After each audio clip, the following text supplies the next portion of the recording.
Senator Jake Anderegg, and I'm up here at the Utah State Capitol. Yesterday we had the big announcement on the Medical Cannabis Act. This is the compromise that was reached in order to fix some of the lawmakers' concerns with Prop 2. And I recorded a video yesterday with Senator Evan Vickers, who is going to be the Senate sponsor of this Medical Cannabis Act. And here's what he had to say. Hello and welcome to the Utah State Capitol Complex. I'm Senator Jake Anderegg. I'm met and joined with today Senator Evan Vickers. And we're here to talk about a compromise that was reached on the medical marijuana Prop 2 initiative. So Senator Vickers was tasked, if I understand this right, he was tasked from House and Senate leadership to see if there was a pathway forward to figure out how to take the bad aspects of Prop 2 and maybe do away with those, take the good aspects and join them with things that the medical community and the Church of Jesus Christ of Latter-day Saints could support. And it looks like you guys have been able to do that. What can you tell us about this compromise? Yeah, so to clarify, Senate leadership did ask me to step in and try to find a path that you just described. And one in particular, try to find a path where a medication, a cannabis medication, could be distributed to a patient in a safe form with medical professionals dealing with it all the way through, and in the process helping to protect our young people specifically, and trying to minimize, if not eliminate, the black market aspect, which has been unfortunate in other states. So this is a compromise. You guys actually sat down with like the Libertas Institute and the marijuana policy people.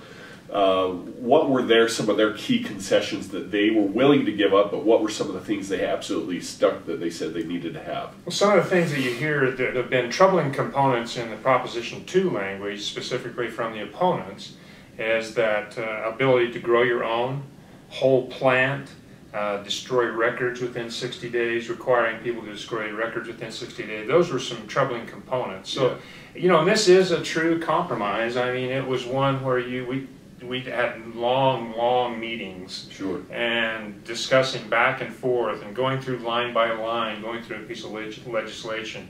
And, you know, the Speaker of the House helped to kind of organize this group and get it together, but we had House leadership in the form of the Speaker and his staff, Senate leadership in the form of myself, President Niederhauser, Senator Adams and our staff, representative from the Governor's office, and along with all the other stakeholders involved. And so as we dialogued through these issues, sometimes it was a give and take kind of concept. But at the end of the day, I think that we've really, at least we've got it to the point now that the legislature can fully discuss it. Right.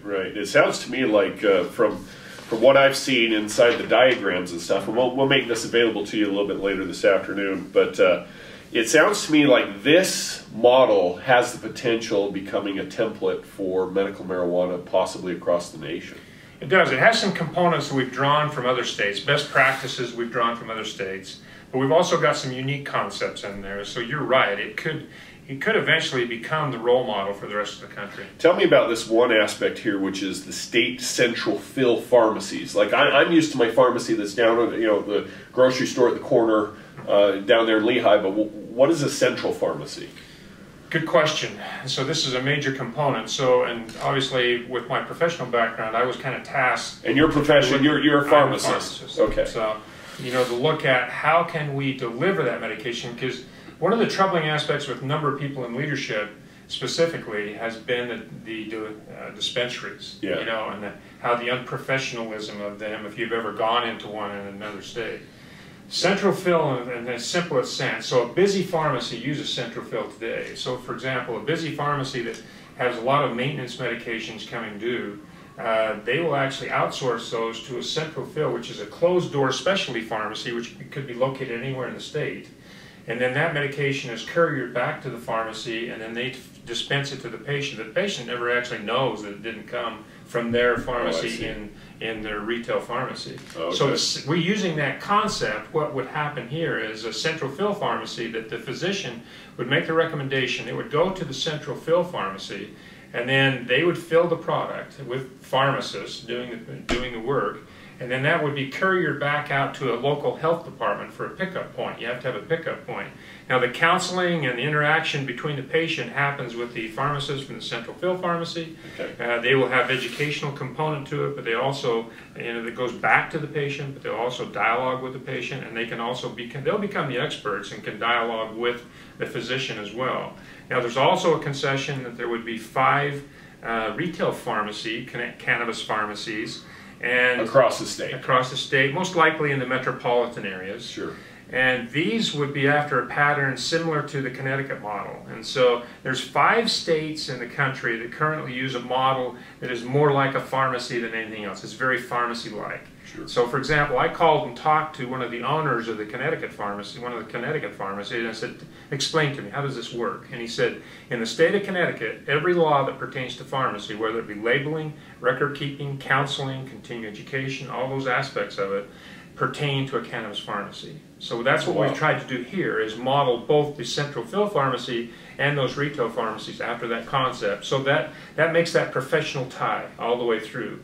You have medical professionals dealing with it. You don't have the breakout, where a dispensary in Colorado, Nevada, California, Arizona does not have that. They do not have professionals. Right, they simply right. have people that they've hired, and they literally call them bud tenders. Oh, okay. And so this actually ties that down to where there's medical professionals working through the whole system, working with that triad. So you've got the physician, the patient, and the pharmacist actually working together and collaborating on treating that patient. So as you can see, there are a lot of things that are in the works to be able to make medical cannabis, medical marijuana a reality in the state. I am going to make the PDF of our analysis to you, available to you in a PDF format so you can take a look at it yourself.